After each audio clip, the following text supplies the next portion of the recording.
चन्द्रशेखरा शैलगिरीश्वरा चन्द्रशेखरा हर हर शिव शिव शम्भो शङ्करा हर हर शिव शिव शम्भो शङ्करा गौरी मनोहरा चन्द्रकलाधरा गौरी मनोहरा चन्द्रकलाधरा हर हर शिव शिव शम्भो शङ्करा हर हर शिव शिव शम्भो शङ्करा ॐ नमः शिवाय शिवाय नमः ॐ नमः शिवाय शिवाय नमः ॐ नमः शिवाय शिवाय नमः ॐ नमः शिवाय शिवाय नमः शिवाय नमः ॐ नमः शिवाय शिवाय नमः नमः शिवाय शिवाय नमः ॐ नमः शिवाय शिवाय नमः नमः शिवाय ॐ नमः शिवाय शिवाय नमः ॐ नमः शिवाय शिवाय नमः ॐ नमः शिवाय शिवाय नमः ॐ नमः शिवाय शिवाय नमः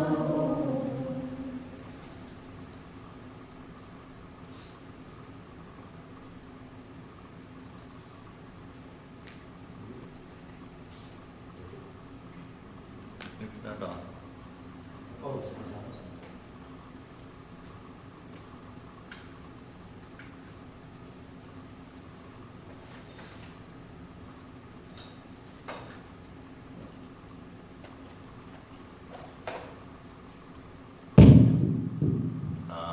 Now it's okay.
ॐ सहना भवतु सहनौ पुनक्तु सह वीर्यं करवावहै तेजस्विनावधीतमस्तु मा विद्विषावहै ॐ शान्ति शान्ति शान्तिः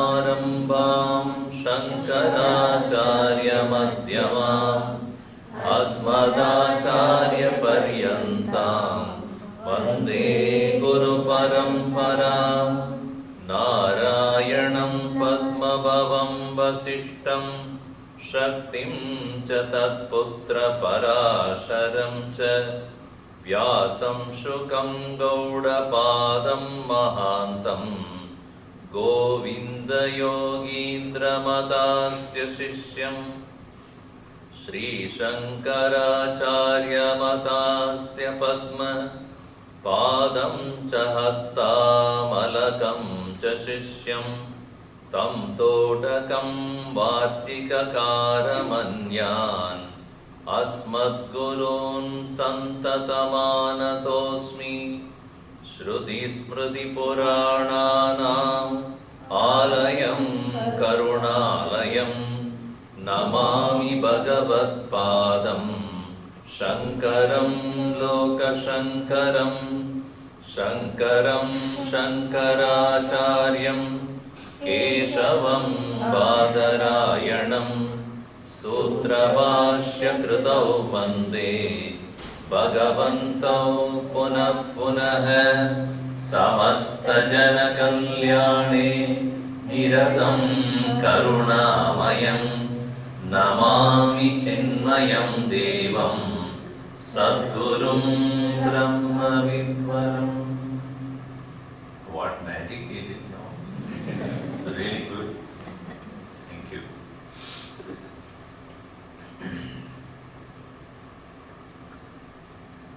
First of all, hearty congratulations for this center, which have come up very well with the help of all of you. And this is the first time I am coming to this inaugurated place. I have come here before. You are able to hear all right? Because unless you say, we will not know. I have come here before many times and conducted sessions here too. I think it was in the temple, and we had done it in the temple, small auditorium. We had a rented place also. Rented place, yes. In the presence of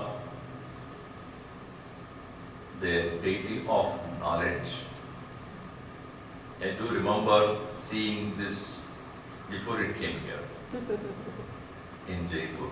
Jaipur or not these places. In 2019.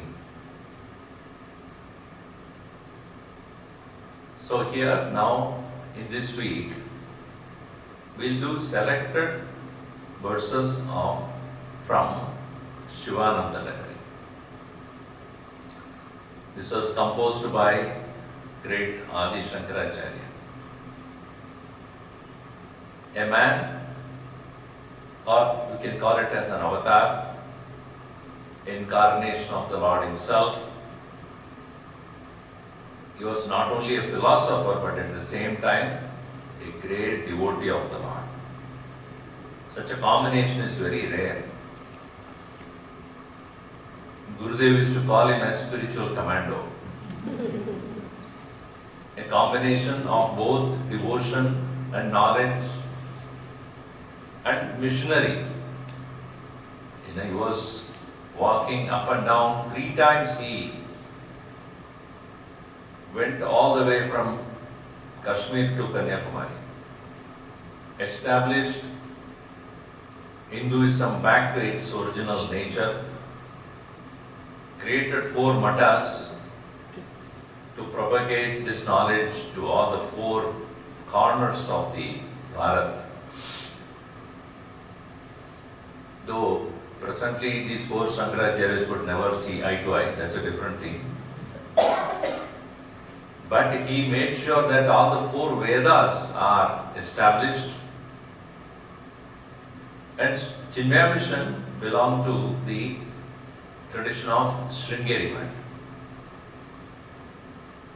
where Yajurveda is what was mainly propagated.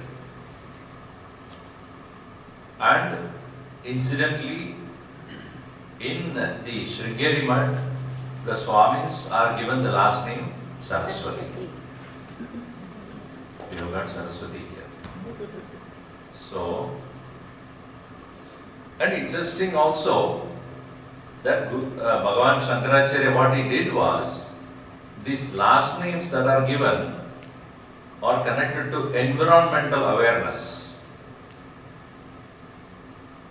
Saraswati is the name of a river, right? In another Sankaracharya Math, the last name is Puri, which is a city. Another place it is Giri. In another place it is Vanam. So Giri, Vanam, Puri, Nadi. These are the four important things. To become aware that this country can remain wealthy only when we protect the tree, the forests, the hills, the rivers and the cities. That's how he kept the last name. And Sankaracharya was the one who started the tradition of writing Bhashya. Commentaries on Bhagavad Gita, Upanishads and Brahma Sutra. And the tradition of commenting all the three establishes a philosophy. This is the tradition he created. That's called Prasthanatrayi. Prasthanatrayi, the important three subject matters interpreting which you establish your philosophy. So he started that tradition by establishing the theory of Advaita, Brahman, which is one without a second, by commenting on the 555 sutras on Brahman, called Brahma Sutra, 700 verses of Bhagavad Gita, and 10 Upanishads. In a short time of, he passed away somewhere around 32 or 34. By 34, think about you and all of us. That's when we actually wake up. He finished his job and went. Aitareya, Taitareya, Prashna, Mandukya, Mundaka, Chandokya, Brihadaranyaka, Kathopanishad, Shvetashvatara Upanishad. What did I miss? Ishavasana. Oh, I'm busy here.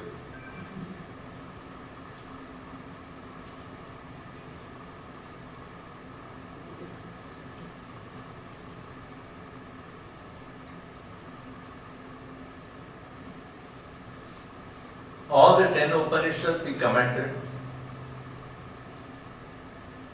and he also wrote the commentary. So Isha, Kena, Kata, Mundaka, Mandukya, Aitareya, Taitariya, Prashna, Chandokya, Brihadaranyaka, then Shvetashvatara. So it is refuted whether he did that or not, but anyway, so the 11th one. And created a tradition how to explain the Upanishads. Then later on, Ramanujacharya or Vallabhacharya and many others who have established their theories of Visishtadvaita or Dvaita, all these things based upon the same tradition of commenting on the Prasthanatrayi, but refuting Sankaracharya. Saying that no, this is not correct the way Shankaracharya. It happens with the scientists also, right? Today's world, when one scientist have discovered and established certain things, and later on people come and refute that idea. But unfortunately, Shankaracharya was not there to defend it. Had he been there, he would have defended all of that. He came at the time when Hinduism was really in trouble. On the one hand, there were people who were so fond of the Karma Kanda portion of Vedas. It is also known as Purva Mimamsa. Purva Mimamsa contains mantra, brahmana and upasana kandas. Essentially, many rituals that can be performed for various attainments in life, including heaven. And they had ignored the Uttara Mimamsa, which is Upanishad, which contains the philosophy. And so those people who are so fond of the portion of the ritual portion established themselves very well, because people believe even today in rituals more than philosophy. And upasana, worship of deities and many other things. And various sacrifices or various austerities to perform, various celebrations of festivals. Later on, that had become the prominent Hindu society. Even today we celebrate more of these, Diwali and then Navratri and then this and that. Religious festival observations and austerities have taken root. On the one hand, those people were very, very strong. They were also Vedic-based practices only, nothing wrong. On the other hand, he had Buddhists who were very strong because they were before Christ. They had established themselves in India, Bharat. And by the time Sankaracharya came into the picture, it is said to be 8th century, they were already 10 centuries established. 10 centuries established, thousands of years. And the third category of people are atheists. Those who are following the Sankhya philosophy, which is Anishwaravadis. Like today's scientists who would not believe in the presence of God, and they only believed in the matter and energy. And they were also very strong. And many others were also there. So Sankaracharya's advent at the time was very crucial for Hinduism. And he had to, first of all, prove to the people who are ritualists that ritualism can take you to a certain extent of development, no doubt, purity of mind and other things, but does not give you moksha, does not give you liberation. And their understanding of liberation is at the maximum going to the heavens and enjoying the various pleasures which are not available in the human world. But that is not permanent. Bhagavan Krishna also gives in Bhagavad Gita about that, talks about that. So on the one hand, he had to prove to the ritualists that the so-called liberation or moksha, which they are going to get out of performance of rituals, are temporary. And the Buddhists, he had to establish, because they believed in no God. The whole thing is shunyam and sarvam kshanikam, kshanikam, dukkham, dukkham. The whole life is only unhappiness, sorrow, and therefore renounce everything. And their practice of dharma is only renunciation. I will come to this a little later. And then atheists, who did not believe in rituals, did not believe in Vedic literature, in God or temple or worship, nothing. So he had to establish the real knowledge, the import of Upanishads first of all, to prove both the ritualists and Buddhists wrong.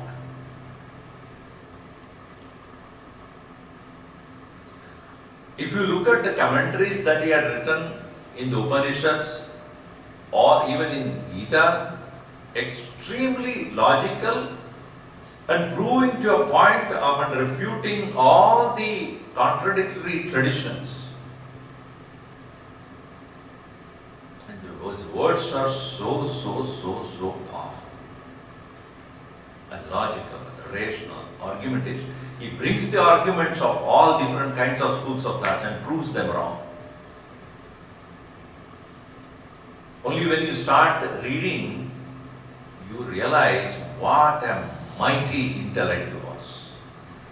Today's philosophers cannot comprehend the depth with which he was talking. As we read, we get so enchanted by the mighty intellect.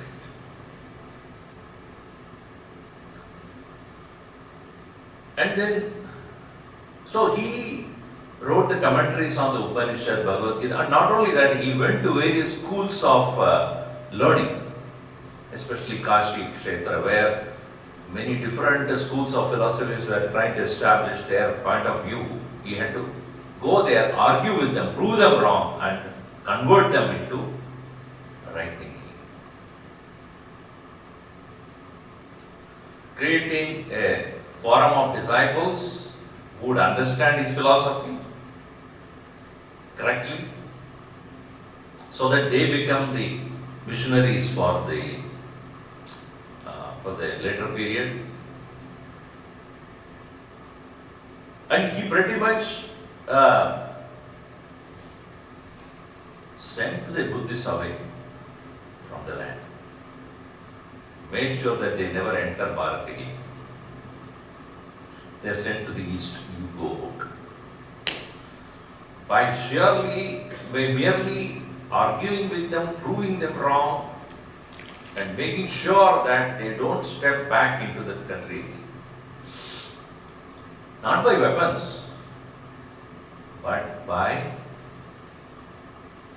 arguing correctly with their own philosophies and show them how shallow is their arguments. Anyway, more than that, he also reconsecrated many temples, which is very important, because Gurudev Swami Ishwarananda used to say, philosophy without religion is empty talk. Religion without philosophy, it is emotional talk.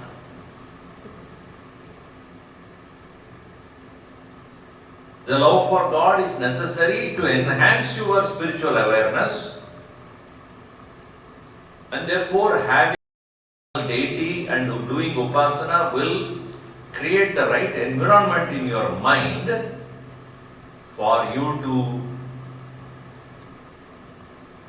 read the scriptures and understand the words of the great masters. The lot of temples he reconsecrated, new temples he created, and to support that he had also composed very many hymns, hundreds of them. We just cannot understand a person who is just 34 years old, completed his job, and the number of compositions and hymns that he had created. It looked like a whole day, on morning till evening, he was only doing that. Especially when you know Bhajagovindam, those who have studied Bhajagovindam, you know. He was walking on a street and he saw an old man teaching grammar rules to the young people. And he was seeing that and said, at this age you should be sitting and meditating and contemplating upon the Lord. Why are you wasting your time in teaching Sanskrit? Nagi rakshati dukrin karane. Right? At the time of death, what will help you? Bhaja Govindam, Bhaja Govindam, Govindam, Bhaja Mudamate, Samprapte Sannihite Khani. So it appears that his disciples were behind him constantly writing, because it's like a boss walking and is dictating and you keep writing, not missing a word. As he was traveling, he was composing. As he was moving about, he was constantly singing the glory of the Lord. And one such set of verses he composed on Bhagavan Shiva is what we are going to see. Shiva Ananda Lahari. Lahari means wave. What kind of a wave? Wave of bliss. Bliss of what? Bliss of the Lord, Shiva. Shiva Ananda. 100 verses. We are not going to see 100 verses anyway. So we are going to have selected verses for our discussion. Now what is Ananda? Let us start from there. Ananda is not Sukham, not Tripti. It is not pleasure. It is not joy, but it is bliss. See, when there are three things we should understand. When we use our senses, eyes, ears, nose, tongue, etc., and come to have an experience of sense pleasure, it also, we term it as happiness. Right? I see beautiful scenery, greenery beautifully there. My eyes are, through my eyes I get delighted. My mind gets delighted, happy by looking at the greenery, beautiful flowers or mountains. Or you watch a Netflix movie or watch a cricket game. Right? And if you are eating the food that you like, then through the tongue you are experiencing delight. Or smelling a beautiful fragrance, then through the nose you are experiencing delight. Or listening to a very nice music, Hindustani music, Carnatic music, not like the instead of bum bum bum bum bum bum, the hard hitting on your ears. That's what they like. So whatever, according to your liking, when you hear the music that you like, that is also Ananda. That is also happiness. Ananda is a different word. So the joy can be out of seeing, smelling, tasting, hearing, and touching also. You like somebody and then somebody that someone embraces you, hugs you, or when the small little child, or why go to say dog, puppy, you keep it. Some people keep the teddy bear and sleep. The hug of a teddy bear. So touch. So through the five senses, when we come to experience joy, it's called pleasure of the senses. That's one level of our experience of happiness. And most of us are busy with that only. Morning till evening. Right? By the time you finish breakfast, the question is, what is for lunch? By the time you finish for lunch, what is for dinner? If it comes to weekend, where are we going? If it is vacation, which cruise? Or which country we are going to visit? And nowadays in the airport also, everybody is hooked on to their own world, watching something, movies or YouTube, this, that. So if you look at it, then you enter the restaurants are more than the terminals. So many coffee and then tea shop, then liquor also, everything. How many of you have recently got to Las Vegas? In the airport itself, they have casinos. Right? What do you call that? Slaughter machines. Not slaughter, sorry, slot machines. In the airport itself, even there you won't leave you. So anywhere we go, we are being, charmed by the senses and attractions of the senses. Always are there. I just came from our Mahasamadhi camp. And so at the concluding part, so it is said that a camp is really successful if the food is good. What is taught there, it is secondary only. If the food is good, the camp is successful. Breakfast, lunch and dinner. So at this level of the senses, we come to have certain delight and some joy. That's what, not only human, all other animals are also like that only. What are they busy morning till evening, tell me? A bird or an ant or an animal, what is they are busy with? They are called mrugaha, mrugayanti iti mrugaha. Constantly searching, for what? What are they searching? Kavo, pivo, mojuna. Kana, pina, sona. Pina, kana, sona. That's for Picasso. Pina, kana, sona. Pina, kana, sona. And in between mate also, so making, procreating. Now, there are other kind of happiness called emotional contentment or emotional fulfillment. A child's birth, or your daughter or son getting married. Emotional experiences. And when you are in the company of somebody who you love or somebody who loves you, like dog. There's a feeling of wanted, feeling of being loved, feeling of being understood, feeling of being cared for. Right? There is emotional fulfillment, emotional joy when you are meeting a friend whom you have not met for, and you have been with that friend for a long time, when you have gone to school, university with them, then meeting that and then going out and staying or spending some time. Emotional satisfaction. That also brings happiness. Intellectual. When you are achieving something, when you have studied and graduated, or your son or daughter have graduated, so intellectual achievements, or you got a promotion, or you have written a paper that is presented in some seminar, so you feel good about it, proud about it, having completed a task, having done something intellectually successful, you are appreciated for your knowledge, you are considered for some higher position and all that. Look at the politicians, day in and day out, what are they trying to do?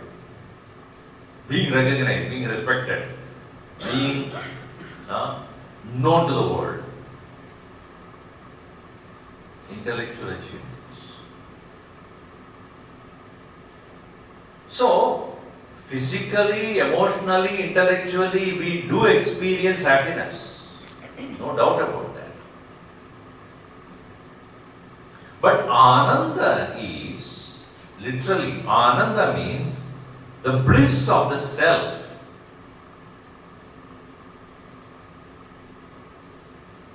Which we think that it is available only for the yogis and sadhus, etc. Which is not actually indriya janitam. It is not born out of sense organs. It is not an emotional contentment. It is not intellectual achievement.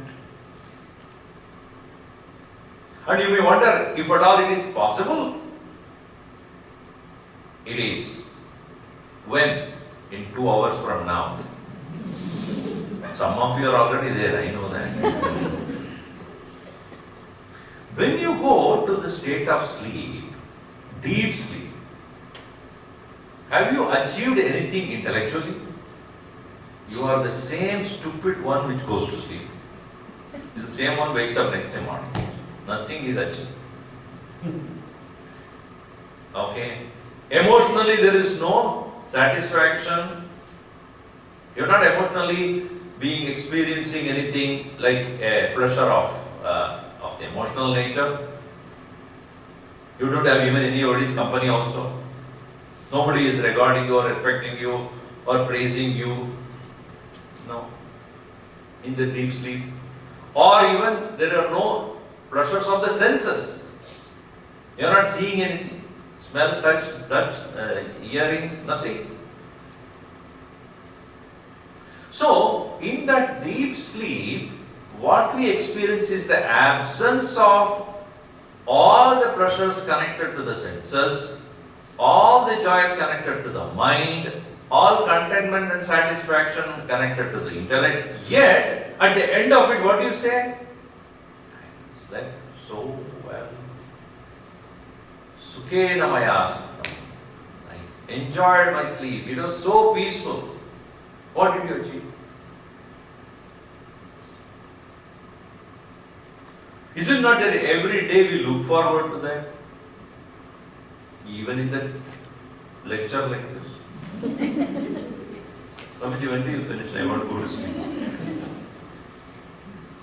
So, our great thinkers have understood that if I have an experience which is not, which is the nature, which is of the nature of peace, but it is not connected to senses or the mind or the intellect. So, where is the source? What is the source? What is the source of that joy or happiness? Nidra Sukha. Where is the source? If there is no source, by simple logic we understand that if the experience takes place which does not have any cause, then it is a nature. Think.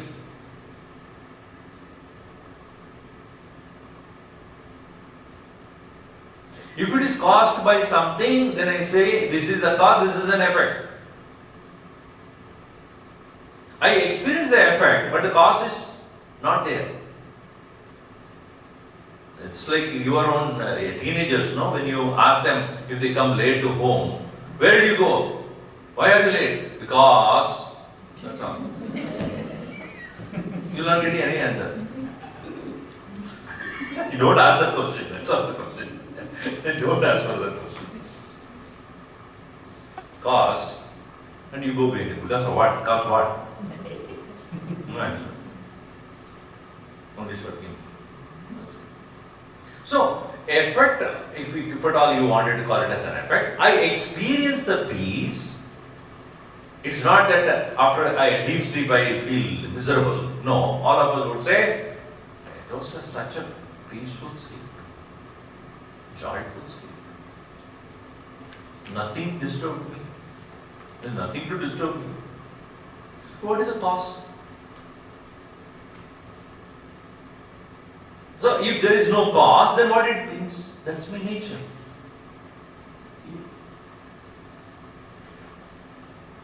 Sun is hot, science would say because something is burning. Why is it burning? That is its nature. Water is by nature colder than the general atmosphere of the earth, right? Water by nature is less than the room temperature. Why? Cause and that is its nature. Fire is hot. Why? Nature. Wind is moving. Why? Nature. So, a nature is that which need not have to have a cause. Number one, it will never fail to be. That's how it is. The fire cannot be otherwise. Fire cannot be cold. No. Even when you boil the water, leave it aside, it will go down. Less than the room temperature. Why? That is its nature. And in Sanskrit, the word nature is also known as dharma. A dharma of a thing in the absence of which it won't exist. Dharma of the fire is heat. Without that it doesn't exist. It is heat. So therefore when we come back to this point, so what am I? By nature. When we start looking at that carefully, when I use my senses, whether seeing, hearing, etc., no doubt I get pleasure. Or when I am emotionally satisfied, then that is an experience as intellectual and satisfaction that has a cause. So everything else has got a cause. But this does not have a cause. It's nature. Therefore, Mama Swarupa. What is my Mama Swarupa? Anandameva Mama Swarupa. Swarupa means nature. Okay. If my nature is Ananda, why do then I need to get that through sense experiences or through the mind or through the intellect? The reason is we cannot stay there for too long. We are unable to stay in our Swarupa Ananda.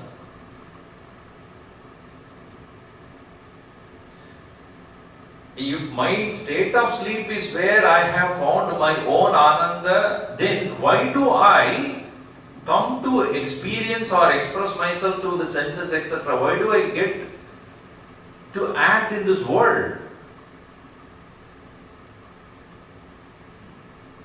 Why am I driven to this world? Why am I looking for experiences through my senses and the mind, etc.? That is when the Vedanta comes to say it is because you have the vasanas or inherent tendencies which are pulling you out of that condition. Otherwise, when you are sleeping, left to yourself, without the alarm, will you wake up or not? Even if there is no alarm at all, will you wake up? Yes. Why? That is how your prarabdha, prakriti will work. You are here as the individual's jiva here to experience the world, and you cannot by yourself remain in that state of ananda. You will be pulled out to experience the world. And when we come to this externally, extrovertedly engage in the world, we get caught up in that whirlpool of things and forget our original true nature is ananda.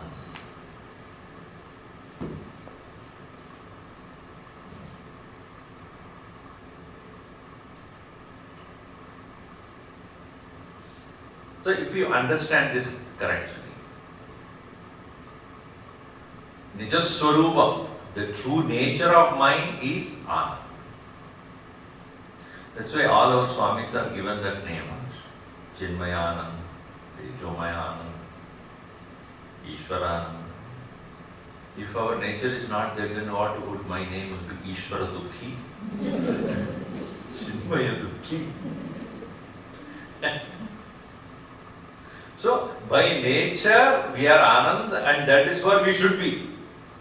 All the Swamis are given that name to remind them your nature is Anand. Stay there. That doesn't mean go to sleep. Now, having understood this, if my nature is Ananda, then do the experiences that I get through the senses, which I call it as pleasure, etc., are they true or this reflection of this Ananda? For example, early morning you get up, morning you get up, and you have a habit of, let us say, drinking coffee. Morning. So as soon as you wake up and brush your teeth, or even before that, the thought of coffee, filter coffee. Now, let us say that because of your habit, then immediately go, then put the powder, and then whatever it is, the filter you do. And when you have the first sip of coffee, that thought, I want coffee, ends. Because why? You are given that coffee. So, when the thought of coffee arises, I cannot but fulfill it. There is no choice I see, because that's my habit. But the moment I start drinking coffee, even 2 sips I take, that the agitation of the mind is no more. Then it was another thought. I had to go for a walk. I had to finish this phone call. I had to finish this office thing that was pending yesterday. So you immediately jump to the next one, which is another agitation of the mind. Even if you have only, you have a full cup, but you would not finish that, only half a cup, because you have another thought has come. I have to take the dog for a walk, or the dog has to take me for a walk, whatever it is. So I have to go now. So that thought has come. That thought is agitating you. So you go out with the dog and walk. After some time you are thinking, while walking, it's okay, I have to finish that phone call. I should have brought that phone. I forgot to bring that phone. So immediately finish your dog walking, come back and then call. So we get caught up in this world of doing because one thought of the another continuously coming to make you move from one to another. If one is satisfied, you go to the next one. That is another one. So the whole day is driven by the thoughts. And in every accomplishment, when you are drinking the coffee, you finish the coffee, then you feel joy about it. That joy is not from the coffee. Please note, it is because of the absence of the agitating thoughts. The thought of coffee is there and it was disturbing me. The moment I give the coffee to it, it stopped. And then in that absence of the thought of coffee, I get the glimpse of my Swarup. But I unintelligently attribute to the coffee. Coffee is not the cause, coffee is a catalyst. It's only an agent.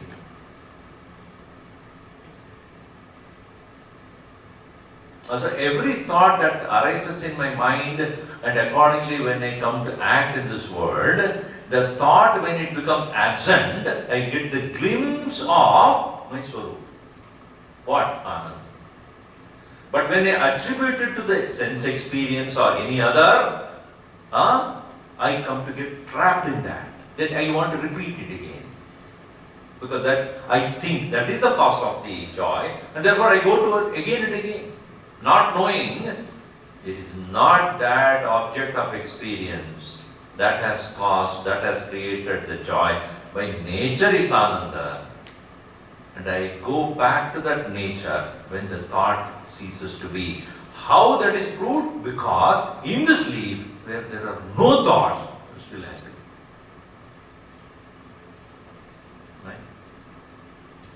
It is thought disturbances that are not allowing you to experience your Swarupa.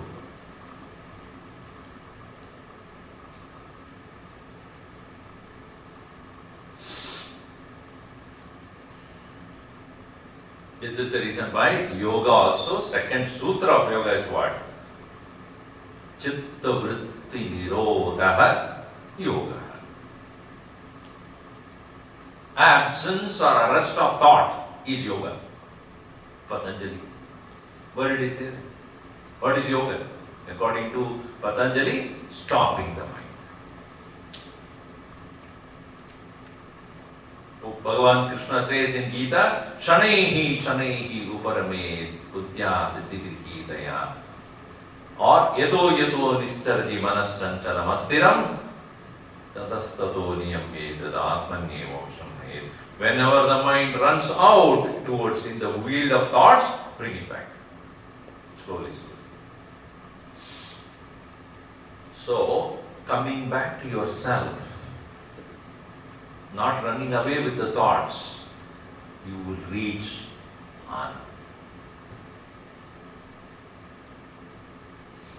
And that Ananda is your own nature, your own Swarupa, which is Shiva.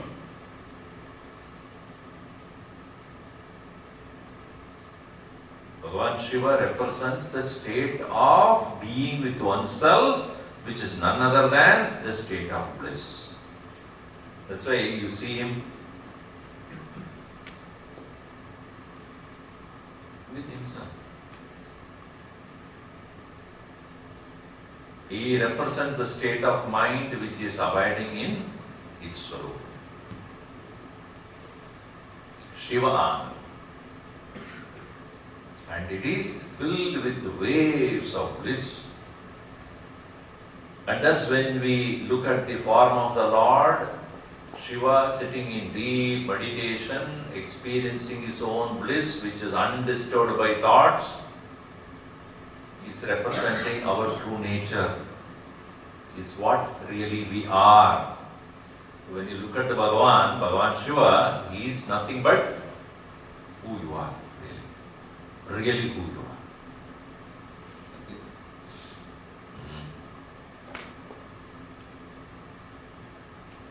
So that Bhagavan Shiva, who is none other than our own true nature, that Ananda is explained by Bhagavan Sankaracharya, and he brings in certain important teachings about how to develop devotion to this Lord Shiva, through the devotion to whom we will come to slowly abide in our own being. External support to come to yourself. This external support is called upasana. Worship of the Lord is not to make Him happy. Worship of the Lord is to make ourselves come back to ourselves. It is like when you stand in front of a mirror, are you looking at the mirror or yourself? What are you doing? When you stand in front of the mirror, are you correcting the mirror? I think the mirror is not good. If you are ugly, what can the mirror do? You stand in the mirror, stand in front of the mirror, and you do what? Foundation 1, foundation 2. So you do it for yourself, not to that mirror. And if it is dusty, you clean the mirror so that it will give you the correct, form. But when the mirror is there, you are correcting yourself. Similarly, when you look at the Bhagavan, he represents your true nature. So why I am not able to remain as his Ananda is because I am giving priority and preference to something else in my life. I have to correct that. See, the upasana of the Lord is a support to come to yourself. Let me give you another example. How harsh is the winter in this place? How low it goes? 40, 30, 30? Less 20? No. So when it is, let us say, another few months, it will become 20 Fahrenheit. So you wear what? Woolen clothes. Correct? When you wear the woolen clothes or the coat, etc., and feel warm, correct? You feel warm. The warmth is coming from the coat. Think.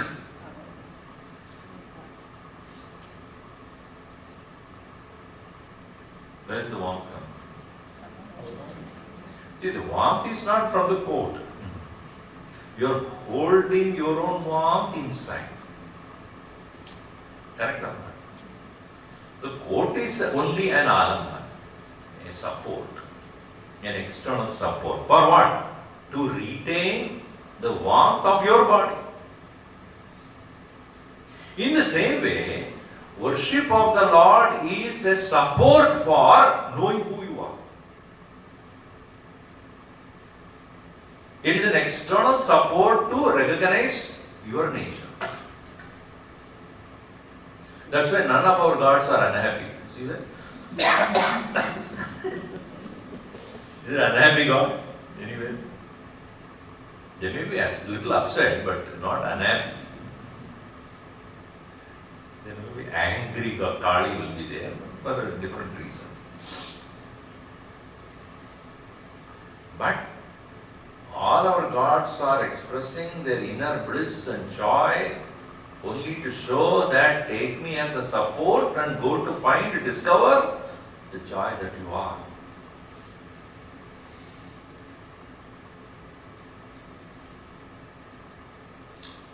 When we understand this, Sivananda Lahari is also going to explain certain upasanas, certain methods of devotion, how to adore the Lord, only to experience our Swarup, true nature, which is bliss. which is uncaused bliss, uncaused happiness, so to say. Not because of sensory experiences, not because of certain emotional satisfaction, nor some intellectual achievements, but it is my nature. And that bliss is what is the main subject matter in this Shivananda. Now, having given a long introduction, till 8:30, right? Yes, sir? Yes. Okay, I take it for granted it's till 8:30. Okay, so we will read the first verse. They repeat after me. You can see that clearly? Kalabhyam chudalam Krita shashikalambyam nijatapah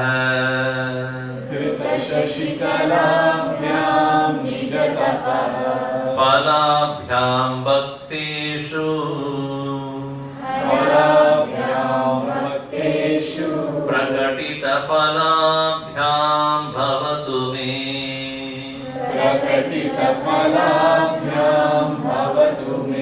Shivabhyamastoka Tribhuvana Shivabhyam hridi punah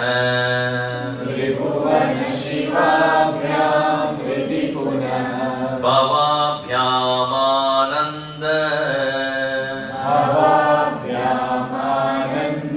Spuradhanubhavabhyam natiriyam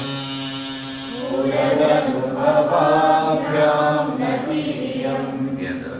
Kalabhyam chudalam Kridashashikalabhyam nijatapah Palabhyam bhakteshu Prakatita palabhyam bhavatu me Shivabhyamastoka Tribhuvana Shivabhyam hridi punah Bhavabhyamananda Spuradhanubhavabhyam natiriyam. Yam natihi namaskaraha. Yam means this. This salutation to the Lord. That's the last word. Yam natihi. Nati yam. To whom? Shivabhyam. Shivabhyam means to both. Who? Bhagavan Shiva and Parvati. So when you say Shiva, is Bhagavan Shiva. Shiva, when you say it is Parvati. Similarly, Krishna, when you say Lord Krishna. Krishna, when you say Draupadi actually. So here, Shivabhyam. To those, both Parvati and Parameshwara. Who are those? Astoka Tribhuvana Shivabhyam Yam me natihi. So when it comes to Sanskrit poetry composition, we do what is called as Anvaya. That is, we have to make it into prose. Then only the understanding of that whole thing will happen. Unlike other language, unless English language, which is not a phonetic language, and Sanskrit on the other hand has got the flexibility that you put the word anywhere and make any different kind of a movement, the actual meaning won't change. Because of the Sanskrit grammar structure, it is like that. Like you say, Vanam gacchati Ramaha means Rama goes too fast. Gacchati Vanam Ramaha begins the meaning. Vanam Ramaha gacchati. Same meaning. Ramaha gacchati Vanam. Same meaning. Anywhere you put, 3 words only are there. Vanam gacchati Ramaha. Ramaha vanam gacchati. Vanam ramam gacchati. Ramaha gacchati. Anywhere you put, it's the same meaning. Try in English. Forest goes Rama. Forest goes forest Rama. Rama goes forest is the correct one. Anywhere you put, it will change the meaning. I'm just giving a simple example. The complex words that you take, it's totally crazy to do. So here, we must understand how it is placed. Then we'll know what's the meaning. So here, Shivabhyam, to those Parvati and Parameshwar. And who are those? Astoka Tribhuvana Shivabhyam. Astoka means unlimited, abundant, abundantly auspicious. The word Shiva means auspicious. Both of them are most auspicious in all the three words. Yam me natihi namaskara. To them, this my salutations. And now, whom do you salute usually? Whom do you do namaskar? Usually. Now the second generation, they don't even have the concept of namaskar. Is it not true? Unless you teach them. One house I went, and they were welcoming me. And their boy was there, 4-year-old, 5-year-old. Touched Swamiji's feet. He took his foot and touched my foot. And the parents were alarmed. Sorry, sir. I said, you show it. Because he doesn't know. When you say touch Swamiji's feet, what will he do? He took his foot and touched me. That's all he know. He never saw, his parents never demonstrated, then how will he know? You cannot blame the child. I said, you do namaskar. And then he will see that and then he will do it. When we ourselves don't do it, expect them to do. How is that possible? It's our responsibility. So, namaskar means what? Where I salute your own being. As Gurudev would say, you and me are one and the same. That is our Bharatiya tradition, right? I am not different, you are not different. We both are one and the same. That's the whole idea of namaskar. When you see a person of your own age or your own of similar kind or similar qualification, you do this way. When you are doing namaskar to your guru, you do here. When you are doing to Bhagavan, you do here. This is the tradition. You go, your hand, namaskar should be above your head because he is above you. And when you do in front of a guru, it is like this because I consider you as one who is more knowledgeable than, who can guide me. And when you do this, this is for anybody else who are equal to you. Samavayasana. So, namaha, namaskar, means I salute.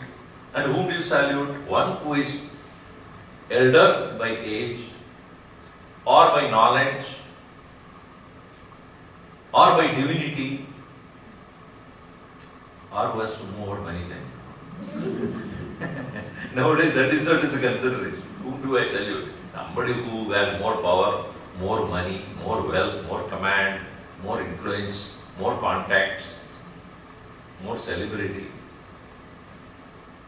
But in our tradition, not for the people who have money or any other, but salutations are done to everybody, no doubt.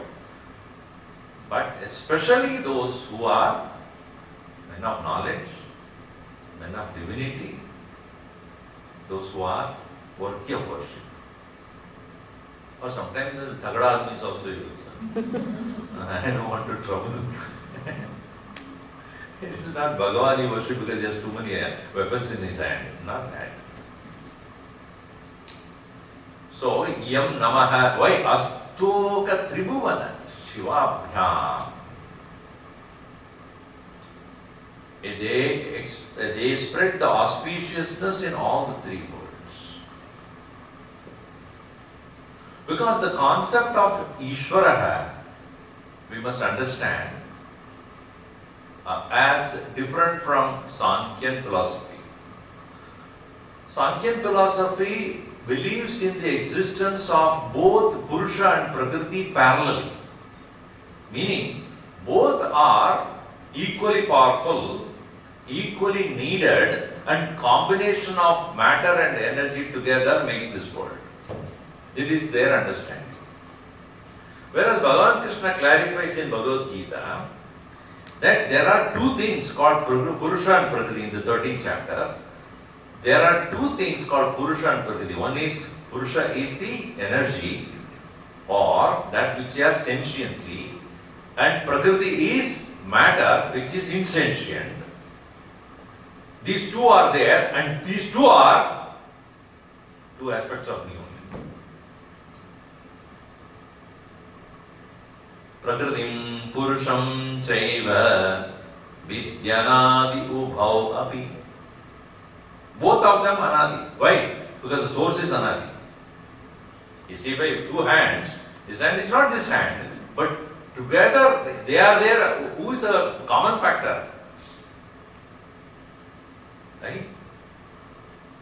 Bhumirapo nalo vayuhu kammano buddhirevacha ahankara iti yamme binna prakriti ashtata. This is the matter. Earth, water, fire, air, space, mind, intellect, ego. These 8 of them are in general called as Prakriti, matter, because they are all experienceable. I can experience this flower, I can experience this wooden table, and experience this. So, I can experience through my senses, etc. I can experience the body, I can experience even the mind, emotions and thoughts, I can experience my intellect. All these come under the category of Jnayam, known, experienced, inert. Who is Purusha then? The other one is called higher Prakriti, Jiva Bhudam Mahavahu.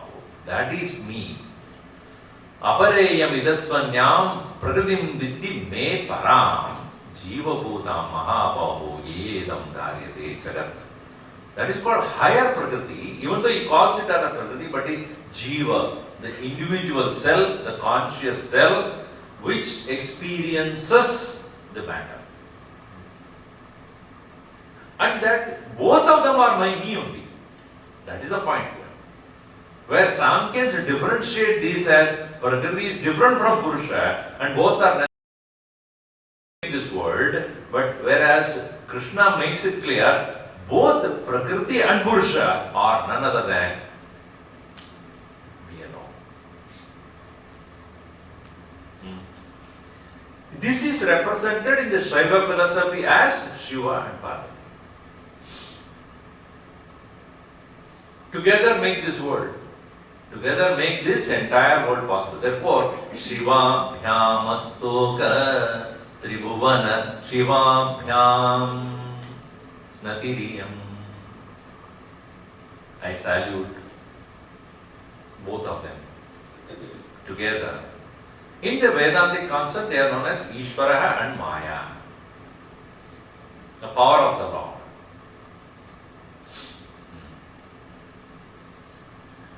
Then he says, Kriti Punaha Bhavabhyam Ananda Spurat Anubhavabhyam. So, these two of them, Shiva and Parvati, are appearing in my own heart and making me experience the bliss. Kriti in my heart. Punaha again. Bhavabhyam Ananda. Of the Ananda of both of them is what? Which are Spurat, continuously throbbing in my own being as my own nature. To those two who are experienced by me as my own Ananda, my salutation. Again, these two are those which are the very source of all the different arts in this world. Kalabhyam, of all the kalas, all the various art, music, dance, everything, all of them are originated from the Lord Shiva and Parvati. Chuda alankrita shashikalabhyam. And he is appearing as Bhagavan is appearing with the Shashi, which is a crescent moon, which is also expressing the kala, a part only. Not the entire moon is on his head, only a streak of it. It is always said that Bhagavan Shiva, and that a small thin crescent moon representing our mind. In the seat of meditation, it is not that mind is absent, mind is at the lowest level of experience. It is not sleep otherwise it will be sleep. If mind is not there, you will sleep. Whereas in the seat of meditation, you have reduced the mind to the bare minimum only to account for your existence. Otherwise, even that existence will not be known in the sleep, in that state of, and there is no difference between this state of meditation and sleep. When you wake up from your sleep, when I ask you, did you sleep well? Yes. How long you slept? I have to look at the watch, right? Then will I calculate how long I slept. Because I was not aware of myself when I am sleeping. Whereas in meditation, you are absent only to that extent that there is everything else is absent, but I am there. That awareness is there. That awareness that I am present in the absence of all other things. Whereas even that is absent as though in the state of sleep, only when you wake up you come to know that. So the crescent moon representing the minimum existence of the mind.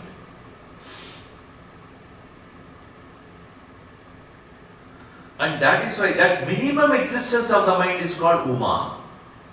And that's why it's called Sa Uma. Soma Ishwara. Sa Uma Ishwara. It's called Soma Ishwara. Soma is also known as moon. Tomorrow is Somvar. Right? Soma is Sa Uma, along with Uma. So, मन का दिन है, Monday. That Soma representing mind, Manaha. That Bhavani, that Parvati represent that mind. So when he is with the mind, he is called Sauma. So that's why it's called Monday. Man ka din hai wo. So mind is represented by the kala of the crescent moon. When it is full moon, full mind. And full mind means craziness. That's why you ask any psychiatrist, on a full moon day, they have maximum phone calls. Any psychiatrist? Nobody? It's a lunatic day. Lunar means what? Luni. So it is interesting, the moon representing the mind, and it is full moon means major problem. You ask anybody. So the lunatic, both are same. See that? Anyway, so the crescent moon, that's why he says Shiva Kalabhyam, Chudalankrita Shachi Kalabhyam, Yamme Natihi. This salutation to he who is appearing with the crescent moon, representing the presence of Uma, in the minimum sense, that the mind at the minimum level in the state of deep meditation. To that Lord I salute. So that is why here it is said, Kalabhyam Chudalang Kritashashi. And then also it is said, if one has performed the austerities related to Bhagavan Shiva, Nija Tapa Phalabhyam Bhakteshu Prakatita Phalabhyam Yamme Nadihi.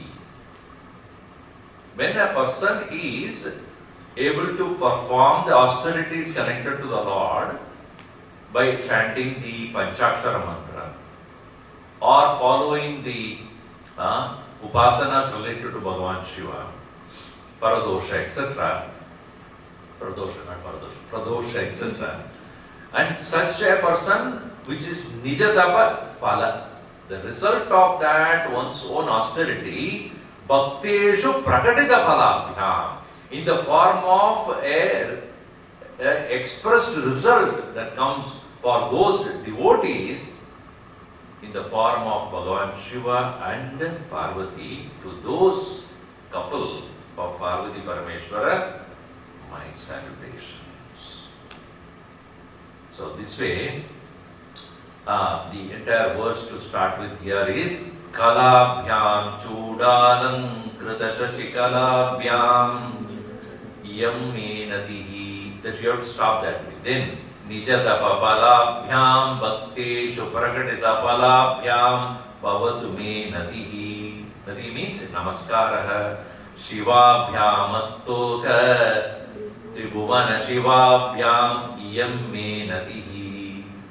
Tridipuna Bhavabhyam Ananda Sparadana Bhavabhyam Iyam Natihi. That Nadiriyam, salutation to them, is to be connected to all of them. So my salutation to those who are auspicious in all the three worlds. My salutation to those who are in the form of blissful experience in my heart. To salutation to those who are the expression of all the various arts, and especially in the seat of meditation where Bhagavan Shiva is with Uma in the form of a crescent moon. And also he and his Parvati, who are in the form of expressed form of results that come when one performs the austerities connected to the Lord. So this is the first opening prayer which he brings in. Because it is said, Jnana Hridaye Akhanda Rupena, Yogi Hridaye Ananda Rupena, Upasakanam Hridaye Sadguna Rupena, Tata Bhaktanam Hridaye Tapopada Rupena, Bhavadahatabhyam Yamam Menati. In the case of Jnani, he is in the form of Akhanda Atma. In the case of Yogi, in the form of Paramananda. In the case of Upasakas, in the form of Saguna Rupa Swarup. In the case of those who are Bhaktas, he is in the form of Prakatita Phalam, the result of their tapas. In all these ways, only the Shiva and Parvati are expressing themselves. The entire world is nothing but combination of Shiva and Shakti. The presence of the Lord and his power of manifestation. Bhagavan Krishna calls it as Vibhuti Yoga. Vibhuti is Vibhavatvam, Vibhutvam, is all-pervasive nature and ability to show himself as that. That's called yoga. Now, the next verse will begin with what is bhakti. Explanation on what exactly is devotion. This is such a beautiful explanation on what is true devotion means. Because we say, I am a devotee of God, devotee of God. Huh? Everybody who comes to the temple says that I am a devotee of Bhagavan. But what does Bhagavan define as devotion? If I ask you, do you know the president of this country? Yes or no? Do you know? Yes. Does he know you? You may know, many people know, but does he know? Similarly, you may call yourself devotee, but what does Bhagavan call it as a devotee? That we used to know, right? Otherwise, we say devotee, how you are a devotee? Because once in a week I go to the temple, therefore I am a devotee. Or I can say that I fast on Mondays, therefore I am a devotee. Or our family has a Bhagavan Shiva's Murti in my puja room, therefore I am a devotee. Or I chant Rudram, therefore I am a devotee. Or I wear the all that basma on my head for 5 minutes every day, therefore I am a devotee. That is not what is true devotion. So we'll see that tomorrow. Om Sarve Bhavantu Sukhinah, Sarve Santu Niramayah, Sarve Bhadrani Pashyantu, Ma Kaschid Dukkha Bhat Bhavet. Om Shanti Shanti Shanti. Hari Om Shri Gurubhyo Namaha. Hari Om.